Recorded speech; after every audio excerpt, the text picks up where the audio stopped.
Cette nouvelle saison 2016-2017 vous invite à sortir, à partager de belles émotions, à venir rire entre amis, à vivre de belles ambiances. Nous vous avons concocté une saison artistique très diversifiée. Comme chaque année, nous essayons de vous proposer des nouveautés, des têtes d'affiches différentes, mais aussi de belles découvertes.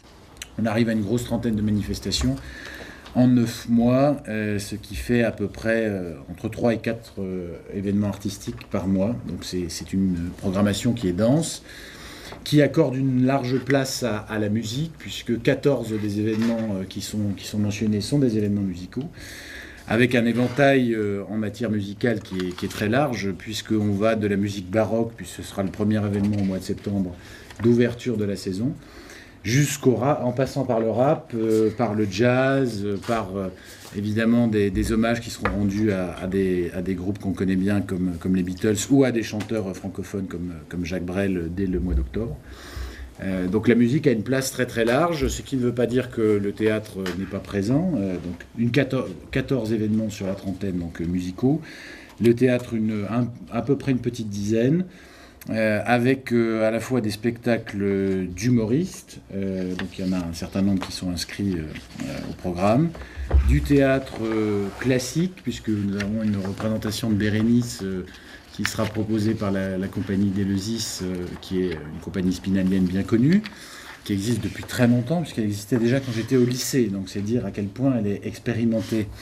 Et puis également d'autres formes d'expression artistique que le théâtre, je pense en particulier à la danse, puisque le partenariat que nous avions cette année avec le Ballet de Lorraine sera renouvelé donc, l'année qui vient, et donc il y aura un spectacle intéressant qui sera proposé dans le courant de l'année par le Ballet de Lorraine. Alors, comme chaque année, il y a des têtes d'affiche. Cette année, on peut dire que la tête d'affiche, c'est Thomas Dutronc, qui va venir le 3 février pour un spectacle de jazz manouche, ou plutôt dans lequel il reprend à la façon de jazz manouche des chansons qu'il aime et qui sont des chansons du patrimoine soit français soit international, du patrimoine de chansons français ou international. Donc cette année, c'est lui la tête d'affiche. Mais on a, par exemple, d'autres têtes d'affiche plus discrètes, mais non moins importantes. Je pense en particulier au spectacle qui sera proposé à l'automne de comédie britannique, là, une sorte de thriller britannique qui a obtenu le Molière du meilleur spectacle l'année dernière, donc en 2015, et donc la meilleure création, je crois. Meilleure comédie. Meilleure comédie, voilà. Donc, Molière, qui arrivera ici à Saint-Dié. Donc c'est un beau programme. Et puis je rajouterais aussi une belle tête d'affiche au niveau du jazz avec Kyle Eastwood, qui est vraiment quelqu'un qui est très très connu sur la scène du jazz. Scène internationale, fils de Clint Eastwood, pardon. Donc c'est vraiment une belle tête d'affiche qui pourra nous permettre de parcourir différents espaces, du jazz au classique en passant par le théâtre et la danse. Oui, avec finalement on poursuit dans le prestige jazzy, puisque vous savez que lors de la saison précédente, début avril, le 3 avril, je crois, on avait accueilli Ibrahim Malouf. Donc c'était évidemment un spectacle qui avait eu un grand succès. Donc on continue avec cet axe fort, effectivement, qui est mis sur la musique, en lien avec bien sûr le conservatoire intercommunal Olivier Douchin, qui est particulièrement dynamique, en lien aussi avec la Nef, en lien avec l'association Musique Espérance, qui est l'un de nos partenaires pour ce qui est du théâtre, effectivement, avec Côté Jardin. Voilà, c'est une belle programmation. Ce que je peux dire, c'est qu'elle a été conçue avec un budget constant pour ce qui est de la régie des spectacles, c'est-à-dire 247 000 €, plus auxquels viennent s'ajouter un tout petit peu plus de 50 000 € uniquement pour les spectacles destinés au jeune public, c'est-à-dire les spectacles de marionnettes notamment que vous retrouvez à plusieurs reprises, qui sont des spectacles professionnels bien sûr, et donc qui sont proposés à plusieurs reprises dans le programme que vous avez devant vous, parce que l'objectif c'est vraiment de séduire tous les publics, comme je le dis dans le bref mot d'introduction que j'ai composé moi-même pour ce livre. La musique crée, l'art crée des communautés de sentiments. On a besoin de ces communautés de sentiments aujourd'hui dans des contextes qui sont difficiles. On a besoin de lieux où les citoyens se retrouvent et vivent la même émotion au même moment. Et donc le théâtre, la musique, la danse, les spectacles circassiens, tout cela, ça permet justement de créer ces communautés de sautillement. On en a besoin. Et l'investissement que nous mettons, qui est fort sur les jeunes publics, le démontre, avec ces 50 000 € par an qui y sont consacrés.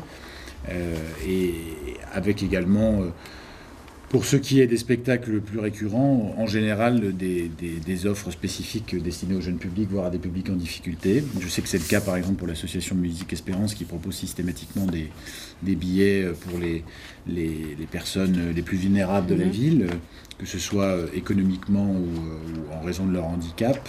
Mais je sais que c'est vrai aussi que nous faisons aussi pour d'autres spectacles. Tous nos spectacles jeunes publics, bien sûr, concernent toutes les écoles des Hauts-Daciennes. De l'école maternelle jusqu'à la fin des primaires. Et effectivement, nous programmons à peu près 2 spectacles par cycle scolaire, par cycle 1, cycle 2, cycle 3, afin de sensibiliser les publics. Nous avons une politique tarifaire très accessible, puisque chaque spectacle coûte 1,50 € par enfant, pour que justement nous puissions former, si je puis dire, le public de demain. Donc ça, effectivement, c'est une de nos forces. De les sensibiliser à toute forme d'expression artistique. Et artistiquement, j'y mets vraiment un point d'honneur. Nous sommes vraiment dans de la très grande qualité pour le jeune public. C'est important.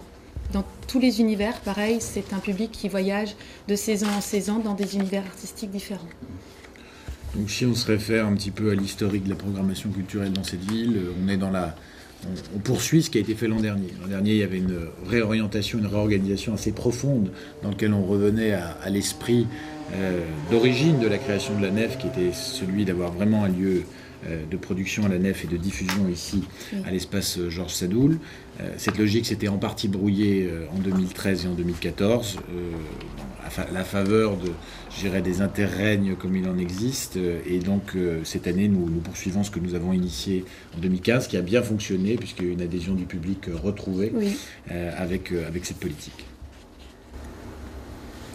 J'ajouterais simplement en complémentarité à la confiance qui est accordée aux associations. On a cité tout à l'heure, Monsieur le maire, Musique Espérance, Côté Jardin, Orchestre Plus. Il y a également une association qui propose une programmation, c'est le cinéma Art et Essai, qui propose toute une programmation destinée au jeune public également. Donc ça, c'est à relever. Qui est accueilli dans une salle municipale qui se trouve ici même à l'espace Georges Sadoul. Vous l'aurez compris, nous vous invitons à venir partager de belles émotions et de belles ambiances tout au long de cette saison. À très bientôt.